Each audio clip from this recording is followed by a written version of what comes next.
சாபம் நீங்கும். நம்ம வார்த்தையை சொல்லிட்டே இருக்கணும் பாருங்க. கர்த்தருடைய வார்த்தை தான் சாபங்களை முறிக்கும், விரட்டி அடிக்கும், சுத்தமாக்கும், அற்புதமான ஆரோக்கியமாக்கிடும். உங்க எலிசா அந்த ஸ்பாட்டுக்கு போயிட்டாரு, அந்த சாபமான தண்ணி இருக்கிற இடத்துக்கு போயிட்டார். ஒருவேளை நம்ம வீட்டுல பல பிரச்சனையோ சாபத்தீடான காரியங்கள் இருக்குதா, வீட்டை பார்த்தே நீங்க பேசுங்க. என் வீட்டுல கர்த்தருடைய ஆசீர்வாதம் தங்கி இருக்கும். கர்த்தருக்கு பிரியமில்லாத காரியம் எதுவா இருந்தாலும் இயேசுவின் நாமத்தில் வெளியே போகிறது. இயேசுவின் ரத்தத்தை வீட்டுக்குள்ள தெளிக்கிறேன். என் வீட்டுல கர்த்தருடைய சமாதானம் இருக்கும். உன் அலங்கத்துக்குள்ளே சமாதானமும், உன் அரண்மனைகளுக்குள்ளே சுகமும் இருப்பதாக என்று ஆண்டவர் சொல்லியிருக்கிற அந்த வசனத்தை வச்சு சொல்லி வீட்டை பார்த்து பேசுங்க. என் வீட்டுல தெய்வீக சுகம் இருக்கும், தேவ சமாதானம் இருக்கும். ஆண்டவர் சொல்றார், உன் அப்பத்தின் தண்ணீரை நான் ஆசீர்வதிப்பேங்கிறார். அப்ப என் வீட்டில் உள்ள அப்பத்தின் தண்ணீர் ஆசீர்வதிக்கப்பட்டிருக்கும். ஆமென். என் வீட்டுல உள்ள பிள்ளைகள் ஆசீர்வதிக்கப்பட்டிருப்பாங்க. என் வீட்டுல வருகிற வருமானம் ஆசீர்வதிக்கப்பட்டிருக்கும். மா பிசைகிற உன் தொட்டி ஆசீர்வதிக்கப்பட்டிருக்கும். கை வைக்கிற பொருள் ஆசீர்வதிக்கப்பட்டிருக்கும். வீட்டுல செய்கிற வேலை ஆசீர்வதிக்கப்பட்டிருக்கும். வீட்டுல நீங்க பேசக்கூடிய காரியங்கள் ஆசீர்வாதமா இருக்கும். வீட்டை பார்த்து பேசுங்க. நிச்சயமா கர்த்தருடைய வார்த்தையை சொல்லி விசுவாசத்துல சொல்லி சொல்லி சாபத்தை வீட்டிலிருந்து விரட்டி அடிப்போம். அந்த வீடு ஆசீர்வாதமான வீடா மாறட்டும். கர்த்தர் நீதிமான்களுடைய வாசஸ்தலத்தை ஆசீர்வதிக்கிறார். வேதம் சொல்லுகிறது நீதிமொழிகள்ல. நீதியும் நியாயமும் இருக்குமான அந்த வீடு நிச்சயம் ஆசீர்வதிக்கப்பட்டிருக்கும். ஒருவேளை வீட்டுல ஆசீர்வாதம் இல்ல, சாபக்கேடான காரியங்கள் இருக்குதா, கொஞ்சம் யோசித்து பாருங்க. ஏதாயில் அநியாயங்கள் இருக்குமானால், அநியாயமான வருமானம் உள்ள வந்திருந்தால் நமக்கு அறியாமலே சாபத்துல சிக்கி இருந்திருப்போம்.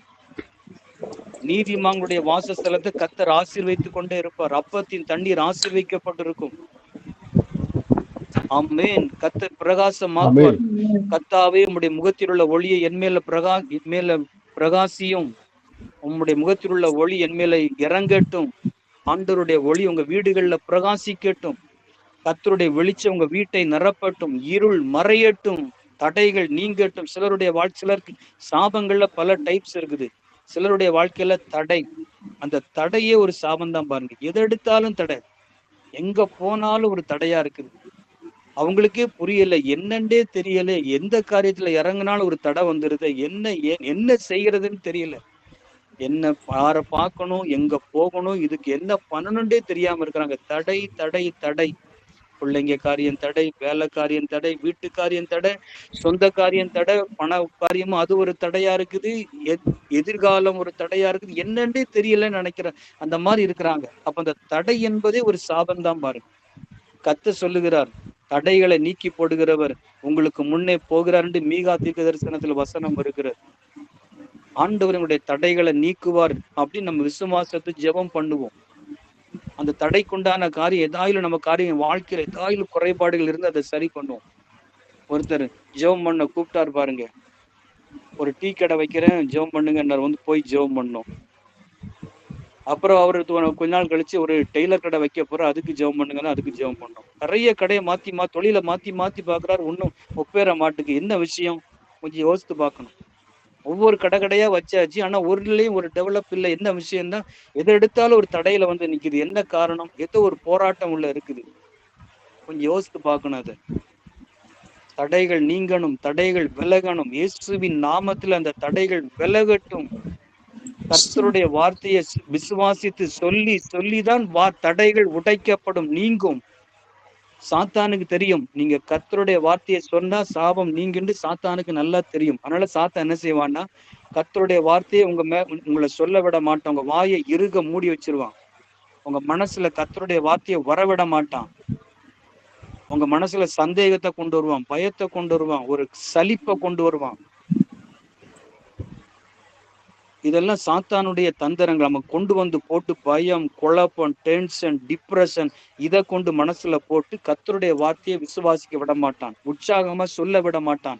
பூட்டி வச்சிருவான். பூட்டை வச்சு லாக் பண்ண மாதிரி வாயை பூட்டி வச்சிருவான். ஏன்னா நீங்க வாயை திறந்து சொல்லிட்டீங்க, விசுவாசித்துட்டீங்க, தடை விலகிறோம். அது அவனுக்கு நல்லா தெரியும். அதனால அவன் அதுல ரொம்ப கவனமா இருக்கிறான். எதுல தடை விலகாம இவங்களை தடைக்குள்ளே சாபத்துக்குள்ளே வச்சிருக்கணுங்கிறதுல சாத்தான் ரொம்ப அதுல கவனமா இருக்கிறான். நம்ம எதுல கவனமா இருக்கிறோம்? சாத்தான் சொல்ற மாதிரி கேட்கறதுல கவனமா இருக்கிறோமா? இல்ல கர்த்தருடைய வார்த்தையை சொல்றதுல கவனமா இருக்க போறோமா? ஆமென். உங்க வாழ்க்கை இதை கேட்டுக்கொண்டிருக்கிற வாழ்க்கையில எந்த தடையா இருந்தாலும் இயேசுவின் நாமத்தில் அது உடைக்கப்படட்டும், தகர்க்கப்படட்டும். கர்த்தர் பெரியவர், பெரியவர், பெரியவர் என்று சொல்ல சொல்ல சொல்ல உங்க பிரச்சனை சின்னதா ஒண்ணுலாம் போயிடும். ஒரு சின்ன உதாரணம், இஸ்ரவேலருக்கு எதிராக பெலிஸ்தர்கள் வந்துட்டாங்க. பெலிஸ்தருடைய கூட்டத்துல தலைவன் கோலியாத். கோலியாத் மிக உயர்ந்தவனா இருக்கிறான், பெரிய ஆளா இருக்கிறான். கையில ஈட்டி பட்டையெல்லாம் வந்திருக்கிறான். இஸ்ரவேலர் இடத்துல அந்த மாதிரி ஆயுதங்கள் இல்ல. அவங்கள்ட்ட ஒண்ணும் கிடையாது. முழு இஸ்ரவேல்லயும் லட்சக்கணக்கான யூதர்கள் இருக்கிறாங்க. ஒருத்தரால கோலியாத் இடத்துல போய் யுத்தம் பண்ண தைரியம் இல்ல. ஆனா ஒரு சின்ன தாவீது முன்னாடி வந்து கோலியாத்தை பார்த்து பேசுகிறான். அந்த கோலியாத் பாக்குறான், என்ன இவன் சின்ன பொடி பையனா இருக்கிறான், நான் இவ்வளவு பெரிய எக்ஸ்பீரியன்ஸ் ஆளு, என்கிட்ட ஈட்டி பட்டயமெல்லாம் இருக்குது, அந்த பையன் கையில ஒண்ணுமே இல்லை, அவன் வந்து என்கிட்ட சவால் விடுறானு. அந்த தாவீது என்ன சொன்னான் தெரியுமா? கோலியாத் பெரிய உயர்ந்த ஆளா இருக்கிறான். இந்த தாவீது என்ன சொன்னான்னா, நீ அந்த கோலியாத் வந்து இஸ்ரவேலின் ஆண்டவரை கெட்ட வார்த்தையில பேசி திட்டுறான், ஆண்டவரை திட்டுறான். இது தாவீதுக்கு பொறுக்க முடியல. தாவீது சொன்னா கோலியாத்தை பார்த்து, நீ நிந்தித்து கொண்டிருக்கிற என் தேவனாகிய கர்த்தர் உன்னை விட பெரியவர், ஆண்டவர் பெரியவர், உன்னை என் கையில கொடுக்க போகிறார்.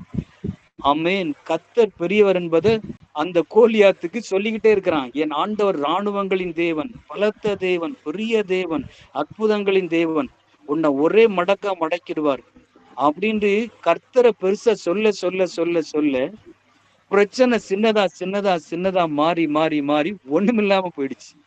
அந்த கோலியாத்த ஒரே கல்ல 5 கல்லு கையில இருந்துச்சு. ஆனா ஒரே கல்ல கோலியாத்த தூக்கி எறிஞ்சி தலையை துண்டா தூக்கி கொண்டு வந்துட்டான். இதுக்கெல்லாம் காரணம் என்ன தெரியுமா? அவன் கல்ல வச்சு எரியறதுக்கு முன்னாடி வார்த்தையை சொல்ல ஆரம்பிச்சுட்டான். விசுவாச வார்த்தையை சொல்ல ஆரம்பிச்சுட்டார் தாவீது.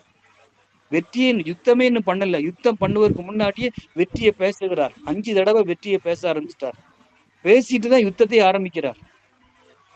கல்ல தூக்கி எரிய போகிறார் கோலியாத்துக்கு மேல.